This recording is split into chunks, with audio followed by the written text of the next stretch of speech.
Hello everyone, नमस्कार। हमारे YouTube channel में आपका हार्दिक स्वागत है। दोस्तों, कैसे हैं आप? उम्मीद है आप अपने परिवार के साथ खुश होंगे और स्वस्थ होंगे।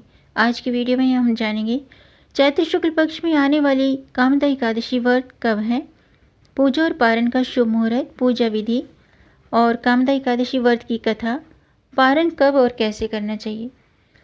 दोस्तों, शास्त्रों में एकादशी व्रत बेहद खास होता है और अभी चैत्र का महीना चल रहा है, तो चैत्र मास की शुक्ल पक्ष की कामदा एकादशी हिंदू नववर्ष की पहली एकादशी होती है।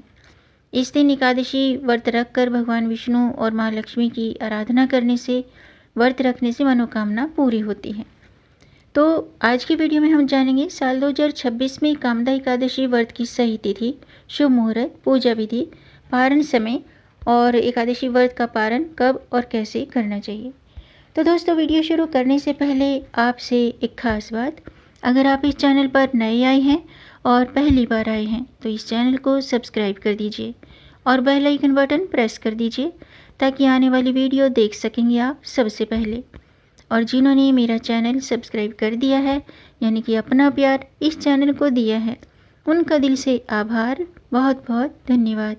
दोस्तों, ये आपका अपना चैनल है, इस चैनल के साथ जुड़े रहिएगा और अपना प्यार हमें देते रहिएगा। वीडियो को अंत तक ज़रूर देखिएगा ताकि कोई भी जानकारी छूट न जाए, क्योंकि दोस्तों आधी अधूरी जानकारी से पूरा लाभ नहीं मिलता है, इसलिए हमारे साथ अंत तक बने रहिएगा। तो आइए शुरू करते हैं। दोस्तों, हिंदू धर्म में एकादशी व्रत का स्थान सर्वोपरि माना गया है। वर्ष भर में आने वाली सभी 24 एकादशियों का अपना अलग अलग महत्व होता है, अलग अलग फल होता है, लेकिन चैत्र मास के शुक्ल पक्ष की एकादशी, जिसे कामदा एकादशी भी कहते हैं, ये विशेष फलदायी मानी जाती है। जैसे कि इसके नाम से ही स्पष्ट है, कामदा यानी कि कामनाओं को पूरा करने वाली, कामनाओं को देने वाली। ऐसा माना जाता है कि जो भी सच्ची श्रद्धा के साथ इस दिन भगवान विष्णु की आराधना करते हैं, व्रत के नियमों का पालन करते हैं, तो समस्त सात्विक इच्छाएं पूर्ण होती हैं और जाने अनजाने में हुए पापों से मुक्ति मिलती है। आइए जानते हैं कामदा एकादशी की तिथि, शुभ मुहूर्त और पारण का समय क्या है। दोस्तों, पंचांग की गणना के अनुसार हर साल तिथियों के घटने बढ़ने के कारण व्रत की तारीखों में भी कभी कभी कन्फ्यूजन यानी कि असमंजस की स्थिति बन जाती है। कामदा एकादशी व्रत जो है, यानी कि साल 2026 में कामदा एकादशी का व्रत 29 मार्च रविवार को रखा जाएगा। एकादशी तिथि 28 मार्च को प्रातःकाल 8:45 पर शुरू हो चुकी है।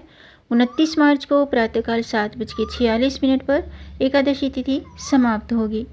तो जिस दिन सूर्योदय के समय एकादशी तिथि व्याप्त हो, उसी दिन व्रत रखना श्रेष्ठ होता है, यानी कि 29 मार्च रविवार को कामदा एकादशी का व्रत रखा जाएगा। और व्रत का पारण है 30 मार्च को प्रातःकाल 6:14 से प्रातःकाल 7:09 तक। द्वादशी तिथि समाप्त होने का समय है 30 मार्च को प्रातःकाल 7:09 पर। दोस्तों, एकादशी व्रत का पूर्ण फल तभी मिलता है जब उसका पारण शुभ समय पर किया जाए। तो व्रत का पारण का समय मैंने आपको बता ही दिया है। 30 मार्च सोमवार को सुबह 6:14 से 7:09 के बीच में व्रत का पारण करना शुभ रहेगा। दोस्तों, कामदा एकादशी हिंदू नववर्ष की पहली एकादशी होती है, जो चैत्र नवरात्रि के और रामनवमी के ठीक बाद आती है। पद्म पुराण के अनुसार इसका विस्तार से वर्णन मिलता है, यानी कि भगवान श्री कृष्ण ने स्वयं धर्मराज युधिष्ठिर को इस एकादशी की महिमा बताते हुए कहा था कि ये व्रत न केवल सुख सौभाग्य प्रदान करता है, बल्कि इस व्रत को करने से राक्षस योनि या प्रेत योनि जैसे कष्टों से भी मुक्ति मिलती है। आइए जानते हैं कामदा एकादशी की पूजा विधि। दोस्तों, यदि आप पहली बार ये व्रत रख रहे हैं या आपको इस व्रत के बारे में मालूम नहीं है, तो इस व्रत के बारे में विस्तार से समझना जरूरी है। यानी कि एकादशी के दिन ब्रह्म मुहूर्त में उठें, स्नान आदि से निवृत्त होकर स्वच्छ और अधिमानत पीले वस्त्र धारण करें। यानी कि अगर आप व्रत रखते हैं तो इस दिन काले नीले सफ़ेद रंग के वस्त्र न पहनें। इस दिन पीले रंग के वस्त्र धारण करके व्रत का संकल्प लें। मंदिर की साफ सफाई करके हाथ में जल और अक्षत लेकर व्रत का संकल्प लेना चाहिए। इसके बाद एक लकड़ी की चौकी पर पीले रंग का कपड़ा बिछाएं। उस पर भगवान विष्णु यानी कि भगवान विष्णु की या शालिग्राम की प्रतिमा स्थापित करें। फिर माता लक्ष्मी की प्रतिमा भी जरूर रखें। भगवान को गंगा जल पंचामृत यानी कि दूध, दही, घी, शहद, चीनी से स्नान करें। इसके बाद उन्हें पीले चंदन का तिलक लगाएं। भगवान विष्णु को पीले पुष्प, ऋतुफल, मिठाई अर्पित करें। याद रखिएगा कि विष्णु जी की पूजा तुलसी के पत्ते के बिना, तुलसी दल के बिना अधूरी मानी जाती है। हालांकि एकादशी के दिन तुलसी के पत्ते नहीं तोड़ने चाहिए। इसके लिए आप एक दिन पहले ही पत्ते तोड़कर रख लीजिएगा और इसके बाद शुद्ध घी का दीपक जलाएं। ओम नमो भगवते वासुदेवाय इस मंत्र का निरंतर जाप करते रहना चाहिए और विष्णु चालीसा या विष्णु सहस्त्र नाम का पाठ भी कर सकते हैं। इसके अलावा दोस्तों इस दिन भगवान विष्णु का ध्यान करते हुए दोपहर या शाम के समय कामदा एकादशी की व्रत का पाठ जरूर करना चाहिए या सुनना चाहिए। एकादशी की रात्रि में सोना नहीं चाहिए। रात भर भगवान विष्णु के भजन कीर्तन के माध्यम से जागरण करने का विधान है, तो जागरण जरूर करना चाहिए, जिससे कई गुना अधिक पुण्य मिलता है। द्वादशी को शुभ मुहूर्त में विधिपूर्वक नियमों का पालन करते हुए व्रत का समापन करना चाहिए, व्रत का पालन करना चाहिए। अब मैं कामदा एकादशी व्रत की कथा शुरू करती हूँ, आप भी ध्यान से सुनिएगा। प्राचीन काल में भोगीपुर नामक एक नगर था, जहाँ पुंडरीक नाम का एक अत्यंत प्रतापी राजा राज्य करता था।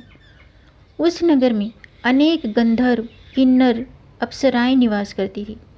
वहीं ललित और ललिता नाम के गंधर्व पति पत्नी भी रहते थे, जो एक दूसरे से अगाध प्रेम करते थे, बहुत प्यार करते थे। एक दिन राजा पुंडरीक की सभा में ललित गान कर रहा था। गाते समय अचानक उसे अपनी प्रिय पत्नी ललिता की याद आ गई, जिसके कारण उसका स्वर लड़खड़ा गया और लय ताल बिगड़ गई। राजा पुंडरीक को ललित की इस दृष्टता पर बहुत क्रोध आया। राजा ने उसे शाप देते हुए कहा कि तू मेरे सम्मुख होकर भी अपनी पत्नी का स्मरण कर रहा है, इसलिए तू नरभक्षी राक्षस बन जा। राजा के शाप के प्रताप से, राजा के शाप के प्रभाव से ललित जो है तुरंत ही एक विशालकाय और डरावना राक्षस बन गया। उसका शरीर कोस भर का हो गया और वह वन में भटकते हुए कष्ट भोगने लगा। अपने पति की ये दशा देखकर ललिता अत्यंत दुखी हुई और वह विंध्याचल पर्वत पर श्रृंगी ऋषि के आश्रम में पहुंची और उनसे पति के उद्धार का उपाय पूछने लगी। श्रृंगी ऋषि ने दयापूर्वक कहा कि हे गंधर्व कन्या, तुम चैत्र शुक्ल पक्ष की कामदा एकादशी का विधि पूर्वक व्रत करो और उसका जो पुण्य है अपने पति को दान कर दो। ललिता ने ऋषि की आज्ञा मानकर एकादशी का व्रत किया और द्वादशी के दिन भगवान विष्णु से प्रार्थना की कि उसके व्रत का पुण्य पति को मिल जाए। व्रत के प्रभाव से ललित तत्काल राक्षस योनि से मुक्त होकर पुनः सुंदर गंधर्व रूप में आ गया और अंत में दोनों विमान पर सवार होकर स्वर्गलोक को प्रस्थान कर गए। ये थी कामदा एकादशी की व्रत कथा। आइए जानते हैं इस व्रत से जुड़े नियम क्या हैं। दोस्तों, इस व्रत के कुछ कड़े नियम हैं जिनका पालन करना अनिवार्य होता है। जैसे कि एकादशी के दिन चावल खाना वर्जित होता है। माना जाता है कि इस दिन चावल का सेवन करने से प्राणी रेंगने वाले जीव की योनि में जन्म लेता है। अगर आप व्रत नहीं भी रखते हैं तो इस दिन चावल का सेवन नहीं करना चाहिए। इसके अलावा इस दिन क्रोध, झूठ और लोभ से बचना चाहिए। ब्रह्मचर्य व्रत का पालन करना चाहिए। सात्विक विचार मन में रखने चाहिए। जो लोग निर्जला व्रत नहीं रख सकते हैं वे फलाहार कर सकते हैं।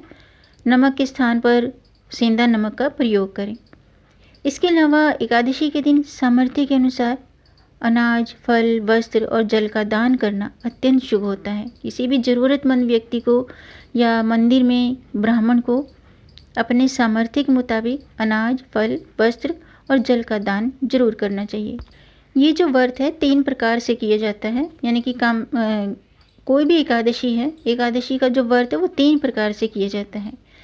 पहला निर्जला यानी कि बिना जल के, दूसरा सजल यानी कि जल लेकर, और तीसरा है फलाहारी, फल और दूध लेकर। यदि आपका स्वास्थ्य अनुमति न दे तो आप फलाहार करके भी ये व्रत पूर्ण कर सकते हैं। इसके अलावा दोस्तों, इस दिन तुलसी के पत्ते नहीं तोड़ने चाहिए, क्योंकि तुलसी माता एकादशी के दिन भगवान विष्णु के लिए निर्जला व्रत रखती हैं। उन्हें तोड़ने से उनके ध्यान में विघ्न पड़ता है। आइए जानते हैं एकादशी व्रत का पारण कैसे करना चाहिए। दोस्तों, किसी भी व्रत के बाद व्रत का पारण किया जाता है और तभी व्रत का पूरा फल प्राप्त होता है, तभी व्रत पूर्ण माना जाता है। एकादशी व्रत का पारण द्वादशी तिथि समाप्त होने से पहले सूर्योदय के बाद किया जाता है। द्वादशी को सुबह स्नान करें, भगवान विष्णु की विधि पूर्वक पूजा करें, नैवेद्य अर्पित करें, प्रसाद ग्रहण करें और व्रत खोलें।